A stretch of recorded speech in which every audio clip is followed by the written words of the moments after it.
A haven of affordable housing, Houston and Harris County are becoming the opposite, with escalating rent, rising home prices, and few viable options emerging for folks with modest incomes. What does that mean for the average person in Houston? Yeah, that means that buying a home is increasingly out of reach for a lot of households. According to a new housing study from Rice University's Kinder Institute of Urban Research, the warning signs are no longer subtle. Houston is still cheaper than most major metros, but it is getting more expensive, more fragile, and more divided by who can afford to stay and who cannot. That's the tension at the heart of the latest State of Housing report. Not a clean collapse, not a sudden crisis. Something slower, more uncomfortable. The kind of shift that creeps up on a city until one day, people wake up and realize the math no longer works. The researchers don't pretend this is a simple story. They won't give you an easy headline or a yes or no answer. Caroline Chiong, Associate Director of Housing and Neighborhoods at the Kinder Institute, calls it nuanced. It depends on income. It depends on whether you rent or own. It depends on where you live. It depends on what the weather does next. And that might be the most unsettling part. There's no single villain, just pressure everywhere. So the question of, is it all bad news? Is affordability declining across the road? On paper, Houston still looks affordable. Compared to New York or Los Angeles, it is. Even compared to Austin or Dallas, it often is. But affordability isn't about comparisons anymore. It's about gaps. And Houston's gap is widening fast. The median home price in Harris County now sits at about $325,000. The median household income can realistically support a home closer to $195,000. That's a $130,000 difference between what homes cost and what people can afford. In some parts of the city, that gap stretches even wider, pushing closer to $176,000. That number matters because it represents something real. It represents people who are doing everything right and still falling behind. Teachers, nurses, city workers, young families. People who assumed Houston would be their safety net. There is, however, one statistic that initially sounds like good news. Well, the rising cost of living is a major concern for a lot of people, and according to a report from Rice University, affordable housing is one of the top concerns for Houstonians. More people are buying homes. Harris County remains renter-dominated, but the balance is shifting. Home ownership is ticking up. Why? Researchers are still trying to figure that out. Is it pandemic-era urgency? Is it fear of being permanently priced out? Is it people stretching themselves thinner than they should just to get in the door? The report doesn't say yet, but the shift alone doesn't mean stability. Sometimes it just means people are taking bigger risks. State leaders insist they're paying attention. During the most recent legislative session, lawmakers tackled housing from several angles at once: property taxes, development restrictions, mandatory lot sizes. Senator Paul Betancourt calls it a good session for housing affordability across the board. The goal, he says, is simple: more housing stock, more condos, more apartments.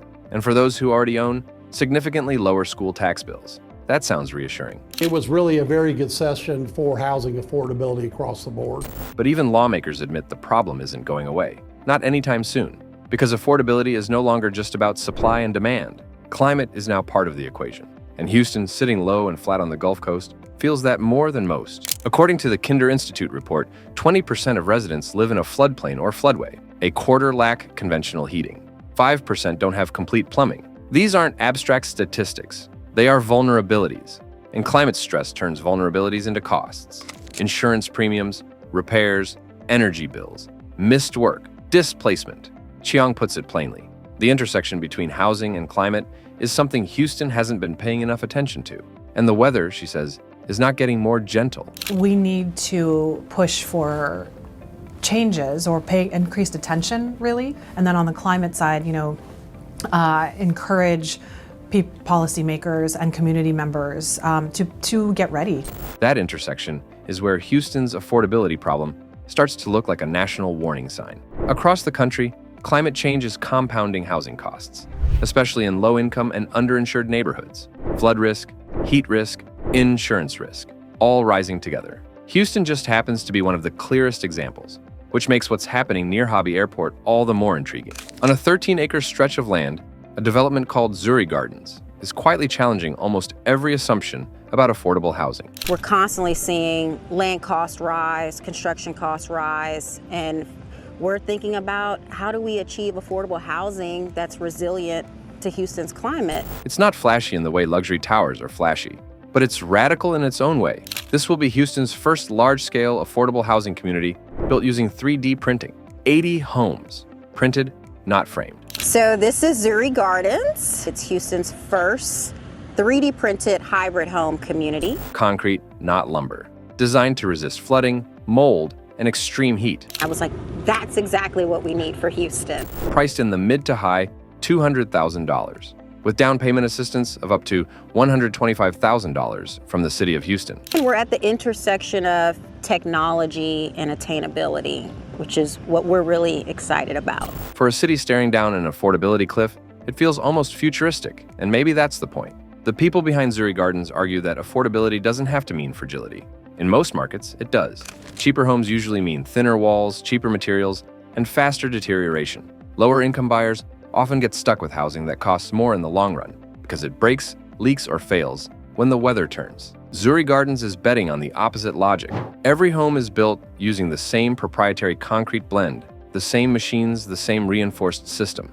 There is no downgraded version, no affordable shortcut. This collaboration is innovative. It's something new, but it will provide affordable housing for people. That's so very, very important. Robert Spiegel, the Chief Development Officer at Hive ASMBLD, says it bluntly. A $4 million home and an entry-level home get the same walls.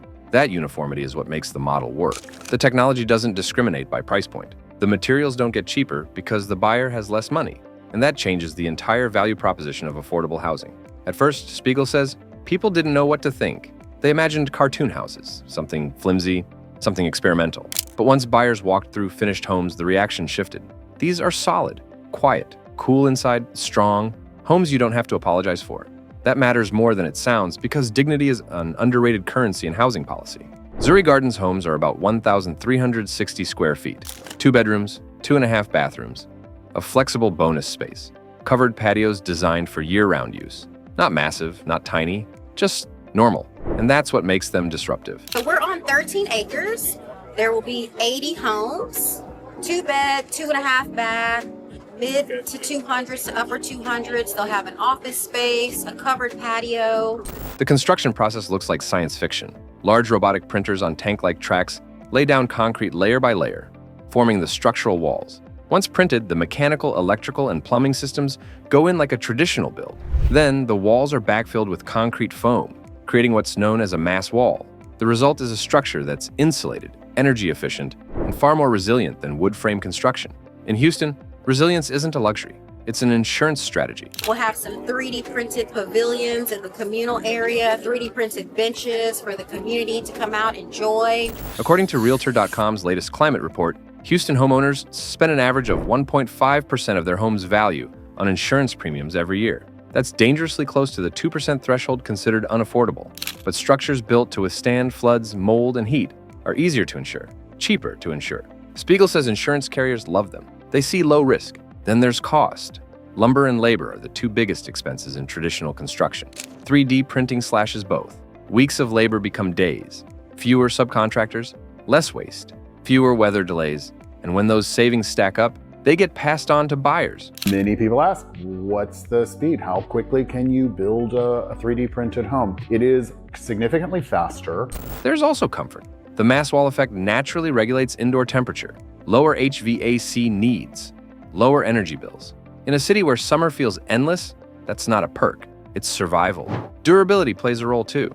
These homes don't warp or rot. They don't rely on fragile sheetrock. Spiegel jokes that if a kid crashes a skateboard into the wall wins. That joke lands because people know exactly what drywall feels like after a hard hit. Perhaps most importantly, the technology scales. The more homes printed, the more efficient the process becomes. Materials are batched, printers are reused, workflows tighten. Multi-home projects like Zuri Gardens get faster and cheaper with every additional unit. Spiegel is confident the buyers will come. He believes the communities will follow. And if the model works, it could force cities nationwide to rethink how they approach housing shortages, not by lowering standards, not by cutting corners, but by changing the method entirely. Are we showing up on a site where we're building 1 home, where we're building 20 homes, or where we're building 90 homes? You know, when we're at full speed and we have multiple printers running. That's the hopeful thread running through an otherwise sobering report. The broader picture from the Kinder Institute is bleak. Median rents in Houston and Harris County jumped 9% in a single year after double-digit increases before that, while wages barely budged. Houston remains a renter-heavy city, and more than half of renters are now cost-burdened, with over a quarter spending more than half their income just to stay housed. Home prices keep climbing too. The median in Houston now sits at $345,000, with some of the steepest increases hitting historically Black and Latino neighborhoods that can least absorb them. Rising land values drive up property taxes, wages fail to keep pace, and the risk of displacement grows, especially for residents least equipped to fight tax hikes. Meanwhile, rapid development is amplifying climate stress. Impervious surfaces have surged, heat and flooding risks are rising, and insurance rates in Harris County are up more than 40% since 2015. The report is blunt. When affordability collides with climate risk, Houston's reputation as a livable, affordable city is in jeopardy, and the burden falls hardest on those with the fewest resources. That's where dignity comes back into focus. Spiegel points to the hardworking families locked out of home ownership despite doing everything right. He calls it gross, and he hopes projects like Zuri Gardens can finally start to change that equation.